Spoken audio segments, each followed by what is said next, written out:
For today video day, di ba mura pog si Cindy. Charot lang. Kay nag-crib man ko og tilapia day. So gingnan ako ang bana nga magpalit siya og tilapia kay among sugbahon. Nagpaapil na po day ko og talong kay lami man jud ang talong sa mga sinugba, di ba? Tapos naatay sa sawan nga dayok tan-awan ninyo unya astang lamian nya napog ko mga talbos kamote ug okra. Ug sa may diganahan ani nga ingnan tagwa pa sa tong bana. Ganda ng nagluluto. What? Aming ulam. Nag-crib ako ng ganito ulam guys. Tapos may inihaw. Ayan. Sausawan. And then, ayan. Ano nga ito?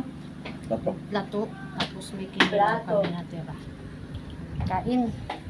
Sarap nito. Oh. Ayan o. Yung dayok. Ayan. Galing Jensen pa yung dayok. Ayan. Meron tayong buong tilapia. Oh.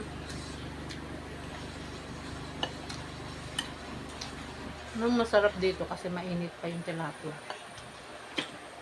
Sausaw sa dayok. Sarap. Malon-talon pa yan. Okay. Napaka-healthy ng pagkain na to. Kain tayo guys. Tapos sausaw sa tawag nito dayok. Tapos okra. Sarap. Wala asin.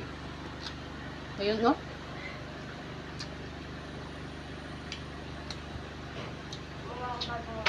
Tapos talbos. Lami ako. Alis. Hinihang na talong.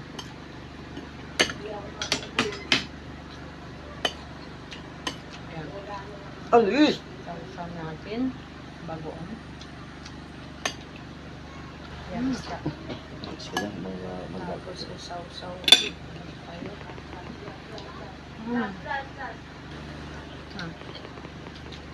Grabe ang lalaki oh. Sarap.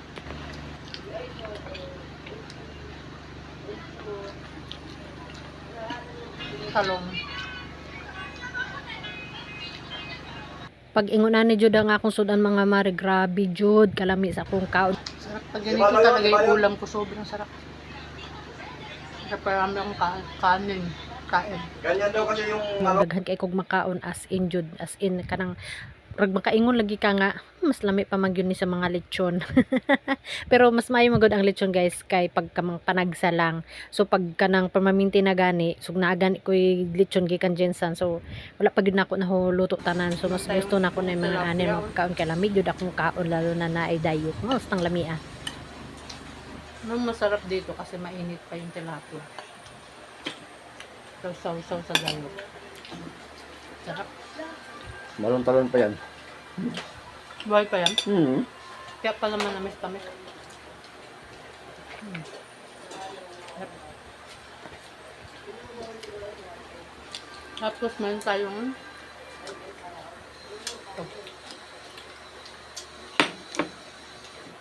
sausaw natin dito. Tapos meron tayo dito napakaraming sausawan na templado na suka, kalamansi, tapos kamatis.